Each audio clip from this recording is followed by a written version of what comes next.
Mas há uma consequência que vocês mencionaram, e que eu queria passar agora a sua apreciação, Roberto, que é a questão dos bens pesados de capital, que estão ligados às grandes empresas que estão no setor energético internacional. Todos os grandes atores, as maiores do mundo, estão de uma maneira ou outra envolvidas em projetos nucleares. Isso, para quem em casa está acompanhando a nossa conversa, envolve construção civil, envolve metalurgia pesada, envolve componentes eletromecânicos, envolve a parte nuclear em si, que é muito delicada, essa poucos lugares está ligada à empresa privada. Como é que fica? É um setor da economia internacional importantíssimo, com investimentos a longo prazo. A tragédia do Japão muda a maneira como a gente pensa o investimento em energia? Não há a menor dúvida. Eu acho que já começou a ter esse tipo de comentário, de reunião e de discussão de que energia nuclear prova-se bastante vulnerável a esse tipo de acidente, a esse risco de contaminação nuclear. E as opções de matriz energética, no caso de energia renovável, a eólica, a solar e principalmente hidráulica, quer dizer, a hidrelétrica e a bioelétrica também, quer dizer, o uso da biomassa, passam a ser opções certamente muito mais interessantes, muito mais seguras para o futuro. E tem um outro ponto, William, que eu acho que vai ser muito discutido também. Já estava em processo no mundo a transferência de produção eletrointensiva para países em desenvolvimento. Isso já é um fato que vem ocorrendo lentamente, ou às vezes um pouco mais rápido, mas vem ocorrendo. Agora vai ser súbito essa transferência, porque certamente produção de alumínio, ferro-liga, alguns petroquímicos, quem sabe até papel e celulose, queria até ouvir o Ingo, que ele entende bem mais disso do que eu acho que vai haver uma transferência para países em desenvolvimento, porque a produção eletrointensiva não cabe mais em países desenvolvidos, exatamente pela escassez e pelo custo da energia. Para produzir alumínio praticamente é necessário uma usina hidrelétrica ou termoelétrica, o que você quiser, então, do lado da fábrica. As consequências desse acidente também, vamos dizer assim, na geoeconomia, na distribuição do trabalho e do investimento em produção de insumos básicos, que usam muita energia elétrica. Então eu acho que vai haver realmente uma reformulação econômica a partir desse acidente na matriz energética e nos usuários da matriz energética. Aí a gente volta ao ponto que você levantou inicialmente, Rubens, que eu acho... comentar sobre isso. Claro, à vontade, mas só deixa eu colocar a pergunta e você comenta. Exatamente em relação ao que você estava colocando. Você traçou um cenário internacional de alta complexidade, causado pela interação de várias crises que começam juntas a dar algum efeito. Um deles...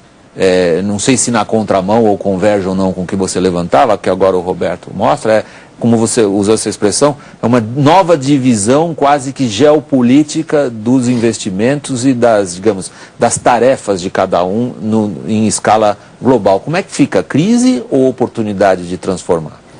Olha, eu acho que, ao contrário do que foi dito aqui, eu acho que não vai haver, a médio prazo, nenhuma grande alteração no programa nuclear dos países.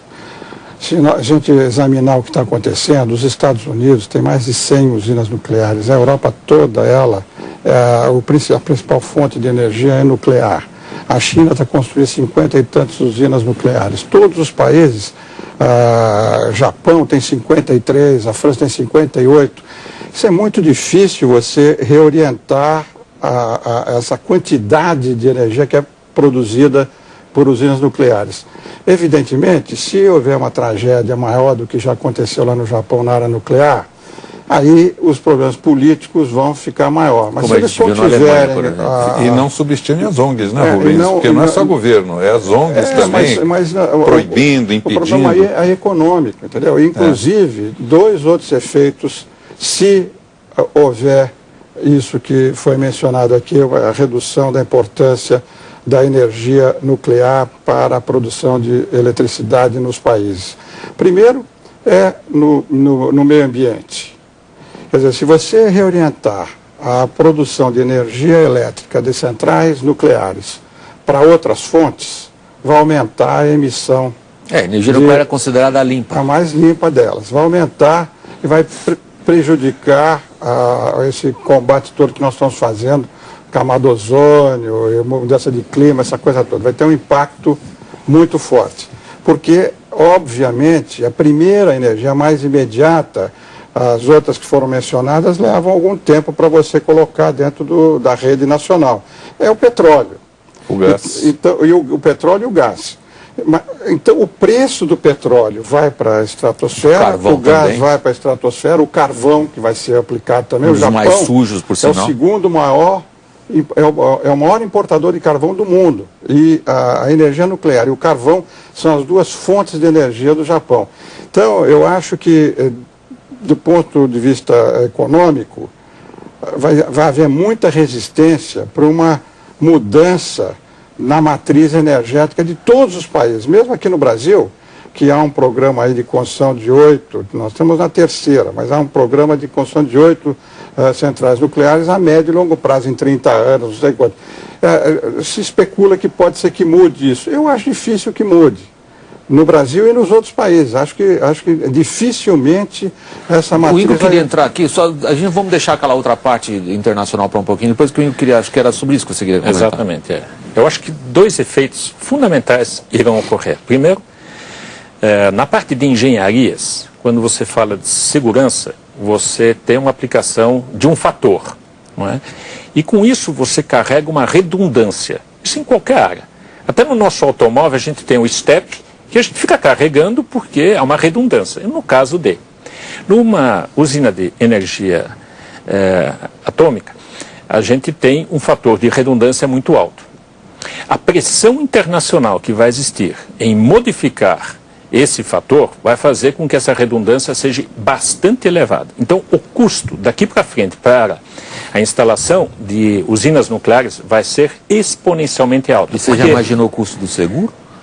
Então, vamos para dois pontos.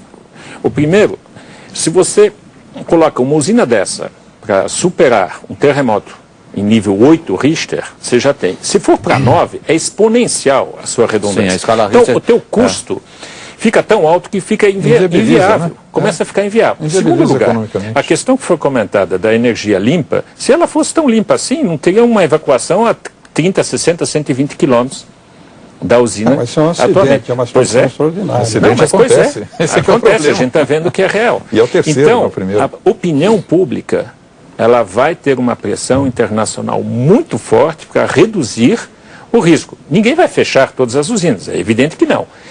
Mas o ritmo de novas, ou a reconstrução, o rebuilding das usinas existentes vai ter uma pressão muito forte.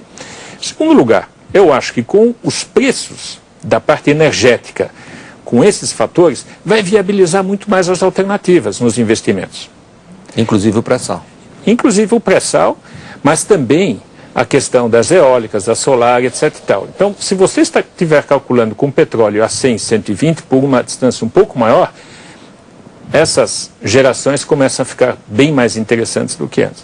Então, pessoalmente, eu acho que nós vamos ter uma diferenciação, vamos ter um empuxo diferente, onde o Brasil vai ser muito beneficiado. Eu acho que essa questão nossa do etanol, da biomassa, da eólica, a solar, que nós ainda não temos uma política estabelecida, que precisaríamos, também, né? Sem falar da hidrelétrica. Né? Então, eu acredito que nessa parte nós estamos muito bem. Né? Mas internacionalmente isso é uma pressão de custo extraordinariamente alto. Deixa eu juntar essas duas questões em cima do Rubens, mas no próximo bloco, eu estou chegando ao final do tempo no primeiro bloco, a gente reinicia imediatamente, Rubens. Aí vamos ver esse cenário internacional e o Brasil nele, especificamente. Nós temos coisas importantes acontecendo que merecem ser abordadas nesse contexto. A visita do Obama, do ponto de vista econômico, e a ida da presidente Dilma à Rússia, os dois... A China. A Rússia, eu falei? China. A China deve ter sido... Ato falho. Ato falho tremendo. Depois do meu ato falho, a gente volta depois do intervalo. Fiquem conosco, é só um instantinho. Até já.